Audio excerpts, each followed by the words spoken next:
Purpose of this short video is to answer some questions about the authenticity of the Shroud of Turin and to show why belief in the authenticity of the Shroud is not for some kind of fringe element within the church. It is not anti-science. The Shroud has not been proven to be a fake. And the problem is that most skeptics, when faced with the question about the Shroud, content themselves with a mere Google search. They dig no further. They do not look at any peer-reviewed articles. They don't consider the pros and cons very much. They are just as much affected by their bias as many believers are in many other areas. So I'm going to share my screen and go through some information answering some of the questions about the Shroud of Turin. Now, what you'll often hear is that the Shroud is proven by radiocarbon dating to be from the Middle Ages. Usually you'll hear the 13th or 14th century, or that scientists, researchers have found red ochre paint on the Shroud, and that accounts for it.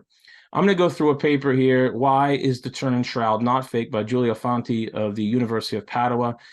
This is from the Global Journal of Archaeology and Anthropology. You can find it at juniperpublishers.com. I will include a link.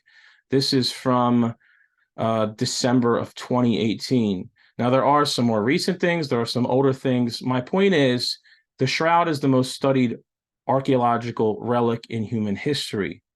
And for every paper, quote unquote, debunking the Shroud, there are 5 or 10 that are strengthening the case for the authenticity of the Shroud. So I'm just going to go through this briefly, read it, add some of my own thoughts, and wrap it up. Now, I am planning to do a longer video with more research in the future. Unfortunately, lately I've had the flu and now a sinus infection, but that's neither here nor there. Summary: the Turin Shroud, the Holy Shroud, or simply the Shroud, is the archaeological object as well as religious more studied in the world. From a scientific point of view, it is important because it shows a double image of a man up to now not reproducible nor explainable. And of course, he goes on to talk about the religious importance. So let's go through this briefly here. What is the Shroud? The Shroud is the only relic that boasts not only dozens of publications in specialized scientific journals, but also hundreds of books in dozens of different languages. You cannot count the articles and notes that come out almost daily in the newspapers and on the web. It is an ancient linen cloth, 4.4 meters long and 1.1 meters wide, which enveloped the corpse of a tortured man, scourged, crowned with thorns, crucified, and pierced by a spear in the chest. Many are convinced that the Shroud is the sepulchral cloth of Jesus Christ, resurrected. There are 34 hours after, resurrected after 34 hours from the wrapping. The double image there impressed has been the subject of intense studies, especially during the 20th century, but even today it is not technically reproducible and cannot even be explained in a scientific way. I will stress that. To this day, even with some of the notes skeptics make, we found paint on it, the carbon dating, which we'll get to that, it has not been reproduced. No one's even come close to reproducing this. Okay, let me just go through here. By the way, on the Shroud, I will read this. Various signs are visible, not easily comprehensible at first glance. The double mirror image, frontal and dorsal of a man, the blood stains corresponding to his wounds when he was wrapped, the stains caused by water, the traces in the holes caused by the fire of Chambray of 1532, and other minor signs. Its body image is still unexplainable today, but some hypotheses of image formation also connected with the experimental test try to suggest an explanation. Among the many hypotheses, that of a burst of energy coming from the inner of the human body, perhaps also electric type, appears one of the most reliable up till now. I'm going to go through here and some assertions and then some answers. The known Jewish shrouds of the 1st century AD are completely different from the Shroud. Indeed, the textile characteristics of the Shroud do not seem to be attributable to the Palestinian area, and the recent study on the DNA of powders aspirated by the relic proposes an Indian origin. So it most likely seems to be from India. The fabric texture have a simple 1-to-1 structure, while the Shroud is herringbone 3-to-1. The anti-clockwise Z twisting is typical of fabrics made for high-ranking priests. Read the book of the Exodus of the Bible. And the Shroud is just a hand-woven sheet with some defect of weaving, but of high quality with a particular structure, 3-to-1, and consistent with the fact that it may have been purchased by a wealthy person like Joseph of Arimathea. Trade between India and Palestine was flourishing 2 millennia ago, and it is therefore possible that the relic was bought in India and brought to Jerusalem. The twisting of the threads is clockwise, while the shroud is anti-clockwise. The shroud could not be of Palestinian origin, as other shrouds found there. In addition, the Jewish shrouds discovered around Jerusalem are different because they wound corpses for more than 34 hours, as the shroud did. In fact, it is scientifically demonstrated that the body disappeared from the sheet after this relatively short period in a way not yet explained. This is shown, for example, by the blood redissolved by fibrinolysis in the human environment of the sepulcher. In fact, if the corpse, which does not show any sign of rotting, was extracted or stolen by someone, it would have caused some smudges on the decals of the wound, which are instead absent on the sheet. The shroud cannot be the unique funerary sheet because other clothes were used together. Many scholars believe that rolls of bandages impregnated with anti-putrefaction substances were placed at the side of the shroud, but obviously there are no photographs, etc. Let me get into some more stuff that I tend to hear. The historical age of the shroud is 1355 when it appeared in France and Léry. There are no documented traces of the Turin shroud before this period. A memorial of the Bishop Pierre d'Arcis reports the furious polemics immediately following the first exposition and his declaration of a fake. Now, what you'll often hear is that this can't be the shroud because the image on the shroud is typically European. It looks like images made in medieval and Renaissance Europe depicting Jesus Christ. Obviously, that's not what a Jew looks like, et cetera, et cetera. Well, what is brought out here is that, and I'm coming down to the middle of this paragraph. Instead, we must observe that a numismatic study on the Byzantine coins minted starting from 692 AD shows with a probability very close to 100% that the shroud was taken as a model for the representation of Christ. The point is, we have images of Christ which far predate the European High Middle Ages. We have coins from Byzantium. We have iconography, most notably the Christ Pantocrator that was in the St. Catherine's Monastery in the Sinai, which has the same image of Christ, long hair, beard, the typical Christ that we see all the time. So it is very likely that the shroud, and I'm not going to go into it here, but I will in my future research, it is quite likely that the shroud was the prototype for all the images of Jesus that we are used to seeing. Remember, in the very early days of Christianity, when you see images of Jesus Christ, he looks very Roman a lot of times. No beard, young man, looks like a Greco-Roman god. But at a very early stage, a fairly early stage, that starts to change. And we start to see iconography and coins and all kinds of other things that depict Jesus, long hair and beard, the Jesus that we're used to seeing nowadays. For several centuries, the church itself considered the shroud to be a forgery while allowing its growing cult. This is important. Some will insist that the church is perpetrating a fraud for money or something, but that's just not the case. Even to this day, the church does not affirm dogmatically or even hold the faithful under pain of mortal sin or anything even close to that. The shroud is legitimate.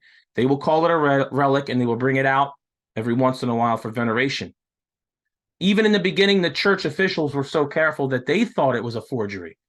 So that says something about the carefulness of the church and that this isn't some kind of con game. Shroud dating with the carbon-14 method. In 1988, small samples were sent to the 3 laboratories that established an age for the shroud between 1260 and 1390 in agreement with the historical age. The 1988 carbon-14 dating of the shroud has been the subject of extensive discussions, above all because the measurement was affected by various procedural and statistical problems. 5 different methods, independent of each other, instead agree with the assignment of the shroud age to the 1st century AD as probable period when the artifact was built.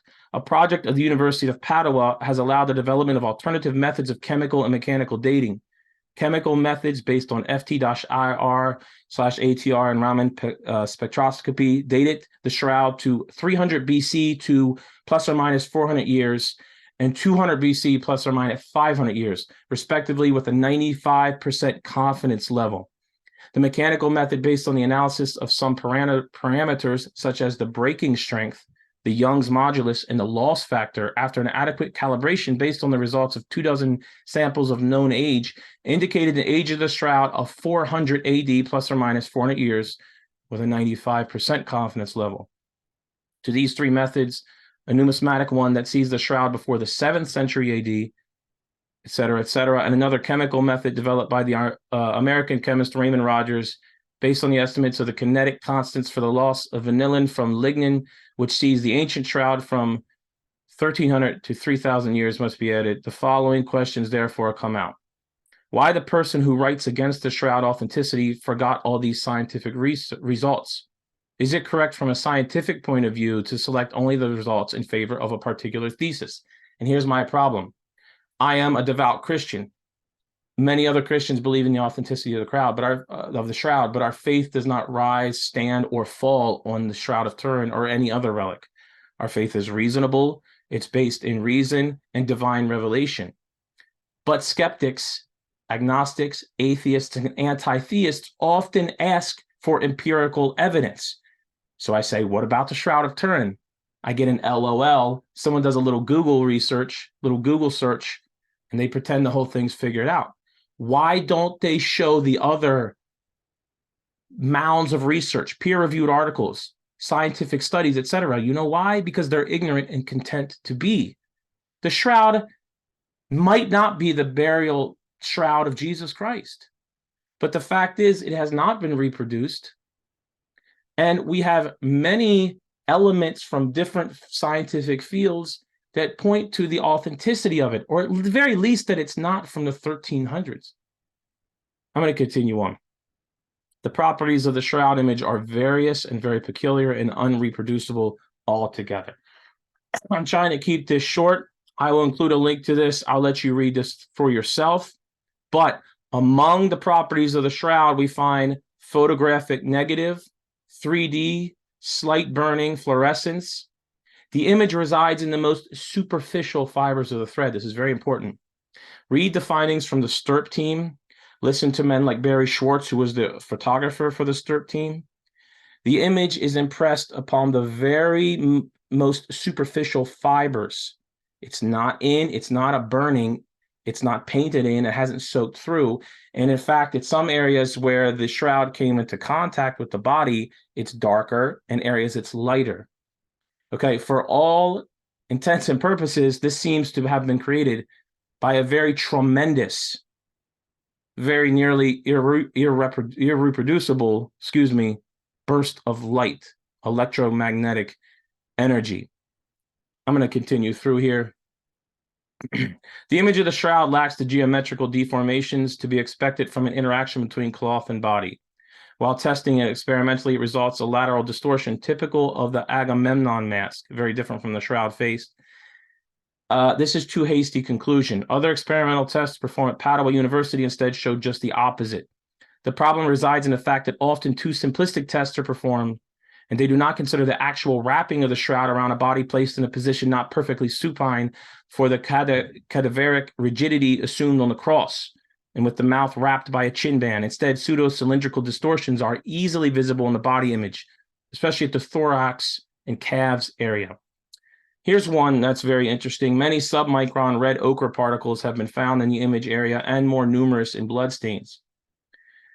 This statement refers to a dated study performed by one Walter Macron, but immediately contradicted by the STURP scholars who, starting from 1978, carried out the most detailed scientific analysis. The author of this paper has analyzed dozens of fibers from the image area too, and confirms that the coloration of the flax fibers is not due to the so-called particles of, quote, submicron size, end quote, but rather to a chemical reaction of the surface layer of the flax fibers. There are two members of the STURP team that said that this could have a chemical cause, but others have concluded that this was a burst of energy, very brief, but very intense. If it is a fake, how is the body image done? An incomplete list of scholars who have proposed some techniques to reproduce only some of the many features of the shroud image is reported in the work under discussion. A broad critique of these hypotheses is instead reported in the papers with many hypotheses of body image formation. Goes on to talk about the hair, why the hair is the way it is. The blood on the shroud is too red to be credible, talks about that. I'm not going to go into it now, but it's very dark to the degradation of hemoglobin, the degradation of hemoglobin. Again, more about the hair. What about Macron's finding that there were pigments such as red ochre and cinnabar?